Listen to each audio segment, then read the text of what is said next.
Hi, welcome back to my channel. If you don't know me, I'm Abby, a huge bookworm and aspiring teen author. Welcome to the video. Today, I will be vlogging my reading of Liar in the Holocaust by Bethany Atazadeh. Very sorry if I said that incorrectly. She is an author tuber here on YouTube. Here's her channel. And I was lucky enough to get the arc of this book off of NetGalley. Which I was really excited about, because it sounds really interesting. I've been following it for a little while, not quite since its inception, but like for a few months I've just been following the progress, and I get to read it early. It's actually not early. It came out on June 1st, and I'm filming on June 5th, so I do feel kind of bad about that, but I'm behind on a lot of arcs. So yeah, I'm trying to finish this as quickly as I can, because it did already come out, but you know, it's fine. It's fine. But yeah, I will be reading this and just kind of showing y'all my reactions to stuff and just how I like the book. I have started it already. I am. It'll load. Can you like, yeah. Come on, do it. Okay. So I guess it's not gonna load. Not really sure what's happening with that. Oh, there it is. About 41% through. And it's pretty good so far. I'll give you all my thoughts on what I think so far, and then like as I read, I'll update you and all that good stuff. Yeah, so reading Liar in the Holocaust. Let's get into it. As I said, I am reading Liar in the Holocaust. Arc reading it. I started it yesterday. I read, I think it was 33 or 31% last night in like an hour and a half. So it was pretty quick. And I like it so far. I think, okay. Thoughts are, main character, I like her. I don't love her. She gets just a little annoying. With just stupid decisions, but every main character in a book like this is going to make stupid decisions.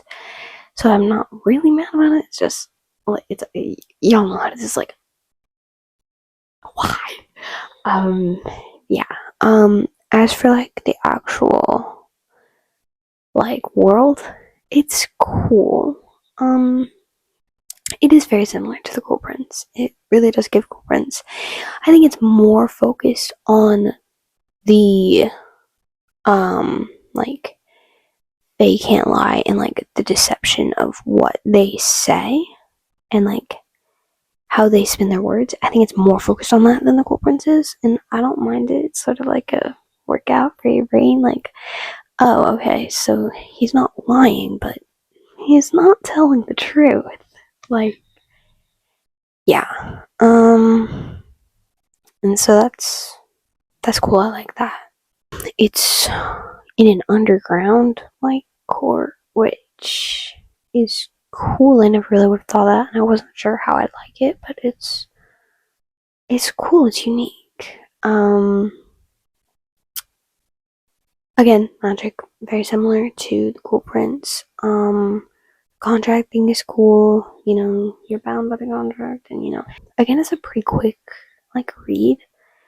Like, I was sort of locked in last night, so I was reading pretty fast. But I read 30% in a little over an hour, which is good. Trying to think of my thoughts. Okay, as for the writing, I've never read anything of Bethany Atazadeh. Again, sorry if I said that wrong. I've never read any of her works. But the writing is good. Probably my only thing with it, too many exclamation marks. This is a personal, it's always been a personal pet peeve of mine in books. Too many exclamation points. Y'all, it hurts my soul.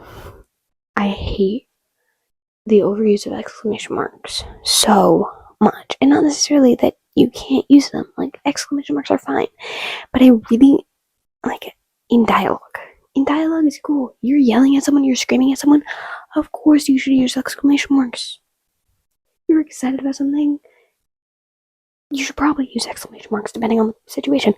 But when it comes to a character's internal monologue and like their internal thoughts, I am almost never on board with exclamation marks. Like, there are other ways to emphasize. Italicizing, giving it its own separate paragraph, so like indenting, not indenting, oh my god, stupid. Giving a phrase its own paragraph emphasizes it. Italicizing words emphasizes. And that's not always the case, and sometimes exclamation marks are necessary, but most of the time, why are we using exclamation marks in internal dialogue? To me, it seems like disingenuous. It does not seem realistic. I don't know how to explain. But like when I'm thinking, I don't think in exclamation marks. And again, that's hard to explain because you don't necessarily think in words, but like you just kind of think and then you say. But I feel like, at least for me, I don't think in exclamation marks. It's really hard to explain. This is really weird. But like it just feels weird and unrealistic, and slowly just annoying. It makes any character immediately seem childish. It makes writing seem childish if overused extensively. Just a little bit of overuse just kind of annoys me, and then once it gets up there to some extent, it just is juvenile. That is not the case in this book. That was actually just a rant about why I dislike exclamation marks in characters thinking. But I don't like them, again, in this, but they are not awful. They're not super noticeable. There are obviously exclamation marks in her thinking, that's why I'm saying this, but like I have seen people who will use like an exclamation marks every 3 sentences. Like, this is not that. This is just the occasional, probably unnecessary exclamation mark, which obviously pulls my focus, but it's not heinous. It's not the worst I've ever seen. This seems like a really long rant, and it seems like I'm really mad about it, but I'm really just mad about it in literature in general, not necessarily this particular book. It's really not that bad in this book. I just want to bring it up because I never get to rant about this, and I need people, and I need authors, and I need publishers to understand that do not overuse exclamation marks. Please, I beg you. It takes away their power. It seems unrealistic. It's just annoying. And it just takes away from the story as a whole. So, please, I beg you. Like, never mind. Yeah, so that's the only pet peeve I have with the writing. Other than that, it's pretty I don't know how to say this really. It's just it's good. It's good writing. It's not anything great, amazing, out of this world. But it's not bad. And it doesn't take away from the book at all. Even the exclamation marks, they're annoying. They catch my focus for a second, but they really don't take away from the writing from the story all that much. So overall, the writing's good. Finally, I'll just give you my brief thoughts on the plot, and then I'll, actually continue reading. The plot is good. Getting your family taken and, having to go save them. That's cool, that's fine and dandy. She's obviously very loyal. I like her. Bryn, the main character, for that. And she's a little relatable just in she's not confrontational. She's a little awkward. She likes to spit random facts. She's quirky. And I like her, and I like that she went after her family, blah blah blah. Obviously that was the main plot device, but still good for her. When we got to the court, the Hollow Court. She is just, her decisions are interesting. Like, she is smart. She is. She obviously knows how to not make a bad deal. She knows, like, what questions to ask and be like, okay, but you didn't specify this. Specify. But she does. She glazes over some obvious things. And maybe some of it's just, like, because she's trying to find her family, which, like, so she's frazzled, like, I guess, but, like, when, how do I say this without spoilers? When she is with a character and they are looking for her family and they're talking about humans in the fake wards, and this character says, like, some of them have nowhere else, or I can't remember the exact wording, but, like, something, and then some of them have nowhere else to go. We give them food and shelter. And then in her mind, she immediately goes, like, a few sentences later, she's like, but if he says they're here of their own free will, then they must be, because they can't lie, right? Which, no, really, that's not the same thing. Like, for a character who really is good at spotting those things, she did not spot that. And then later, she asks again, she's like, so the humans really are the humans really here of their own free will? And this other character says, is that not what I said? And she just takes that again.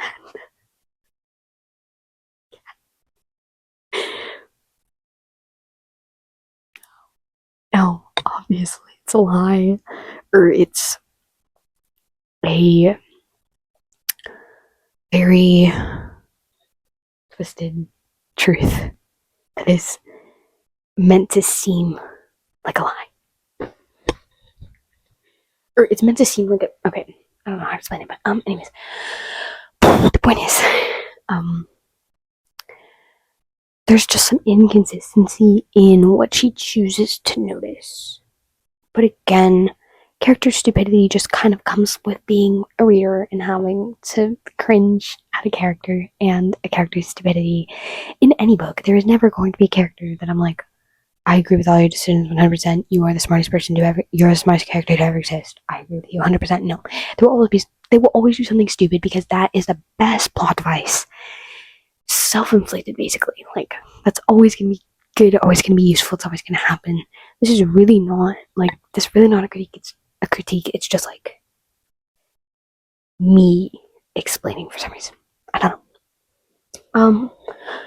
But overall, book school, I'm very interested. I'm not, like, necessarily, like, overly interested. I'm not like, oh my gosh, I have to know what happens next. That might happen later, but as of right now, it's just like, okay, I'm interested. Let's keep going. Let's see where it goes. Now I should probably get back to reading, answer some texts, and then get back to reading.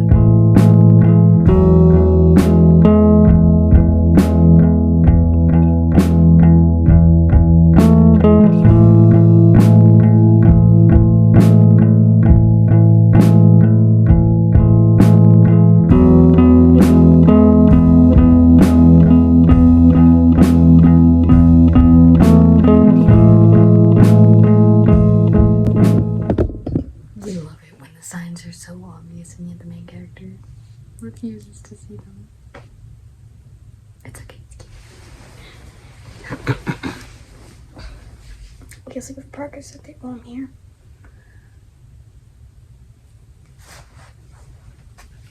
There have been a few moments. I did do time lapse, so you might have seen me crashing up, but there were just a few idiotic moments. But again, I say that about a lot of characters. Why is this still time?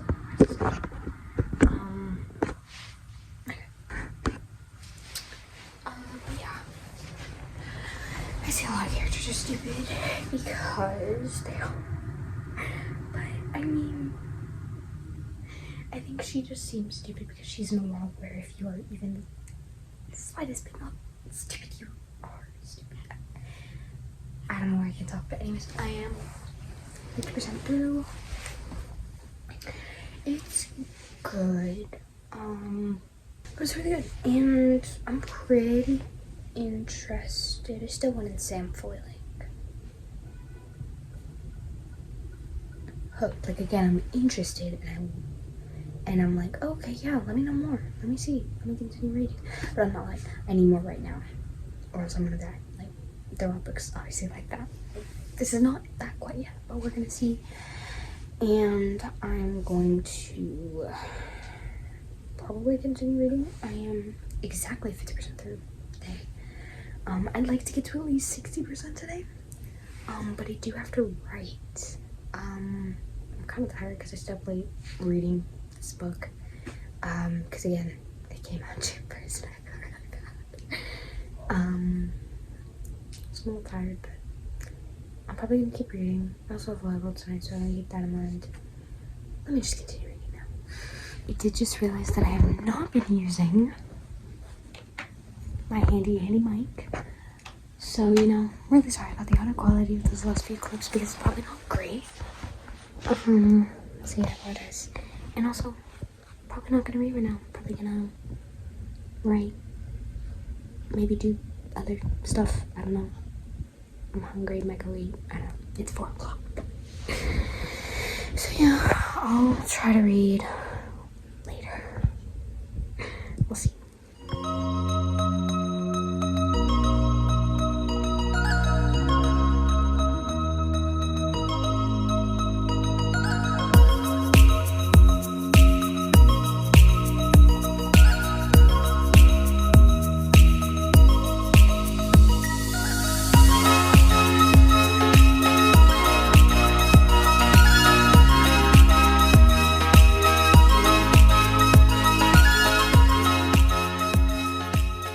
Hey guys, so I got back from the beach 30 minutes ago, an hour ago, 10 minutes ago, who knows. I've been sitting here reading. I actually started another book, another arc. It's called Blue Arrow Island. I got it from Handbrake PR. I signed up for their influencer thing, and it's good. It's interesting. Let's just say that. It's interesting. But it's good. I'm enjoying it. But that's really beside the point because this is not a video about that. This is a video about Liar in the Hollow, which you may have seen. I finished. Yay. Yeah, I finished it. It got crazy at the end. A few plot twists, but it was good. I did not know that the Liar in the Hollow series is meant to be standalones, not standalones, it's interconnected standalones. So what's a good example of an interconnected standalone series? When in Rome. When in Rome is a great example of the series. It's a romance, but it follows a different character, different member of, I don't remember their last name, but of the main family of this dude. And yeah, it's just a different story with some in the same world with some with some interlocking characters, but it's a different story. It's a different arc, and I think in theory you can read them by themselves. I think When in Rome is more of a series than interconnected standalones. I think better than the movies. The Lynn Painter verse of YA books. So better than the movies. Betting on You, The Do-Over, Fake Skating, but none of them were in that. But I think that's a better example of an interconnected standalone series. I know there's a bunch of romance things that do that. I just haven't read a lot of them. But anyways, I've never seen that with a fantasy. You so rarely see standalone fantasy books, which is interesting. I did not expect that. I did not know that about that. And honestly, it's a little disappointing. I was really excited. I got to the end, and I was like, oh, I am very excited to learn more. Because there's like ends that like I feel like need I can't think of the word. Like fixing, but obviously that's not the word. I can't think of the phrase right now. But like tied up. There's loose ends that needed to be tied up, I feel like with the main character's family and with the main character's love interest situation and with relationships and with what's gonna happen next. How are these things gonna happen? And I guess we're not gonna get that. Maybe we'll like see it in the next books in the series. It just won't be the main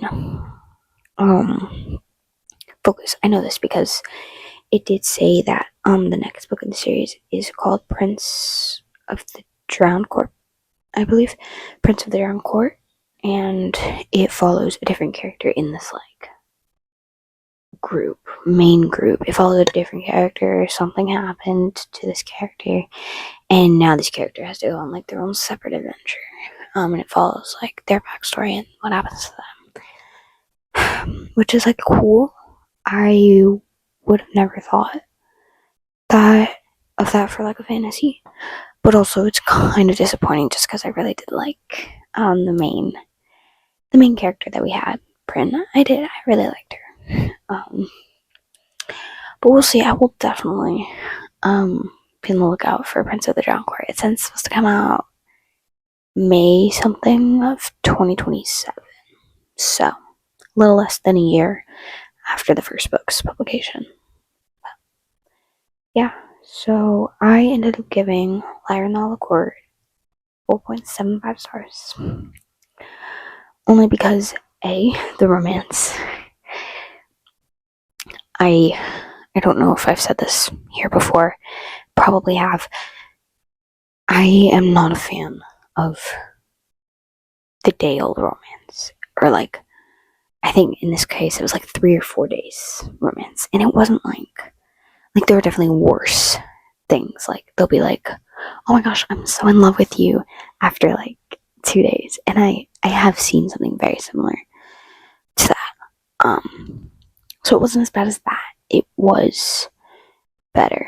But just with, I think that's another problem I have with it being something of its own standalone. The romance really didn't get time to develop. Like, I was assuming that this would be a duology. Probably could have stretched into a trilogy, but like a duology would have been great for this. And then the romance really develops in the second book, like the build up, and then second book. But obviously that didn't happen. But it's okay. It's not like a deal breaker. It just and again, it's definitely not as bad as some romances I've seen. They were really just like, it wasn't like, oh my gosh, I'm so in love with you after like 3 days. No, thank goodness. It's just, nevertheless, I'm just never a fan of quick romances like that. Like, I think romance needs time to develop. I think you need to get to know someone, and I know you can get to know someone in 3 or 4 days, but like, I feel like you need time to really acclimate to a person. But that's just my opinion, and I have never dated anyone, so my very uneducated, unexperienced opinion. Whatever. Yeah, so that's really why they got 4.75 stars instead of 5 stars. It was really good though, and of course it not being like its own series and the next book not being in the main character of this book's POV again is disappointing and probably added to that, it being a 4.75 star. But they're like very like those two complaints are very interconnected. Yeah. Other than that, it was a really good book. I was very intrigued. If I didn't have to wake up early today, I definitely would have finished it late last night. But I made myself stop reading at midnight, as I saw. But I finished it in the car on the way to the beach. I finished in like 40-ish minutes. It was a really quick book, surprisingly. Like, if it was like a physical book, if I had the physical book, I would guess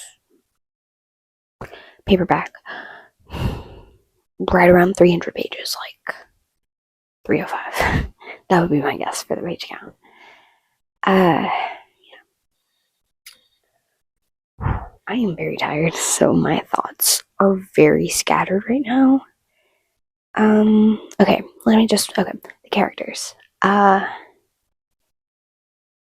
were good. I loved the characters. I loved Bryn, even though she was stupid sometimes, as all main characters must be, sadly. Soren was great. All of the main, like, how many of them are there? Wait. I think there's 6 of them total, which is including the main character and her love interest. So, but like they were all cool. They're all unique.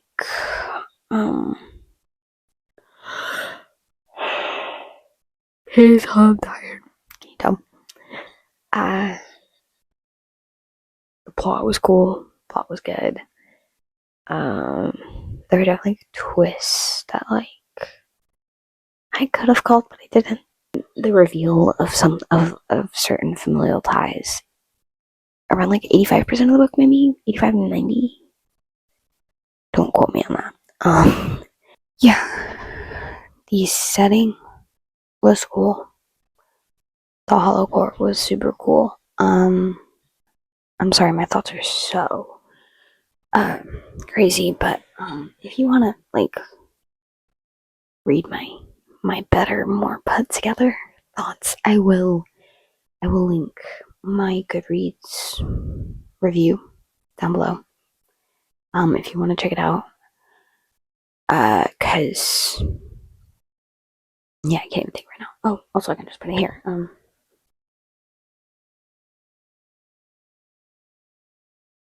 That's probably enough time. You can pause to read that if you want. Mostly, I haven't written it yet. Yeah, I haven't written the review yet, but most likely it's long and yappy. So, you can pause to read that if you want to. Or you can check out the link. My brain is very scattered. I have read a lot today. I finished, obviously, Liar in the Hollow Court in the car, and then at the beach, I started the book I just told you about that I'm reading, Blue Arrow Island, which actually I'll put the cover here. I got it as, it wasn't an ARC, it was a freebie, from Hambright PR, because I was getting an ARC for the second book, which I don't know if it's out yet. I forget. The signups were still open, but I forget if the book was actually out. But there's a second book, by the way. And they were like, if you haven't read the first book, would you like a free copy of the first book so you can read the ARC? So you can ARC read the second book. And obviously I clicked yes, because I'm not going to read the second book without reading the first one. So I'm reading the first one right now. And then when I get to the actual ARC of, I think the second book's called Crimson Shore. But yeah, I have I think they said they prefer the review within 2 weeks of receiving the ARCs. Or the books, because one of them's not an ARC. Which I think 2 weeks from when I got it is the 17th. So yeah, but I'm flying through this. I'm like 30% through already. Yeah, 33%. Again, the premise and like the whole plot is cool. But it's interesting. I'm just gonna say it's interesting. I will probably start another video because my goal for the summer is really just to read a lot of ARCs. So I do want to make a video about just me reading ARCs, like trudging through my super long ARC list. There are 21 books on my ARC TBR. That includes this book right now, because I count it as an ARC because I have to read it to read an ARC, so it counts in my mind as an ARC. Yeah, 21. And I don't really want to request any other ARCs until I finish as many of these as possible. This is also not a video about this. I just kind of got onto a tangent about this because this is actually supposed to be about Liar in the Hollow Court. So I'm gonna stop talking about this. I'll probably start another video later, maybe tomorrow, about just me arc reading. So yeah, I'm gonna end off here because I have been rambling for too long, and actually I'd like to continue reading this. It's pretty good. I'm curious what's gonna happen next because I have no idea, and a lot has happened, and I'm only 35% through, and there's a whole nother book after this as well. So yeah, thank you for watching. I hope you enjoyed this reading vlog. Very chaotic, with surprisingly little actual reading and more yapping. If you haven't come to expect that from me, you haven't been here long. But I mean, this book was good. Like, I'm glad I filmed it and I got to like just kind of freak out. Some parts were just, but I'm really glad, and I'm so happy to have gotten to arc read this, like to have read it for free. Obviously, really cool. I got it through NetGalley, which I literally had to remind, because I had been watching, I think it's at the beginning, I had been watching the book for like a few months before that, and it was like, there was like a post on Bethany, I'm not even gonna bother to say her last name again, on Bethany's YouTube, and it was like, in like 2 weeks or however much time, this is going up on NetGalley on May 1st, and so I literally set a reminder on my phone, and I was for May 1st, and it was like, get the request the arc. And I requested it, and I think my request got approved within like 10 minutes, which is, made me really happy because I was really excited to read this, and it showed out. It came, it showed up, it delivered. So I'm really happy about that, and I'm very glad and grateful to have gotten to read this book for free. So I'm gonna sign off now. I started signing off like 10 minutes ago, but yeah, so thank you again for watching. This was a really fun vlog to make, and I'm really happy to have gotten to make it. I hope you read Liar in the Hollow Court. It was, honestly, it was really good, and I would definitely recommend it. It's a very cozy fantasy, like, it fit the vibes I was needing, because I have been struggling to read lately. Like, I'll get through a good book and then I just won't find anything good for a while.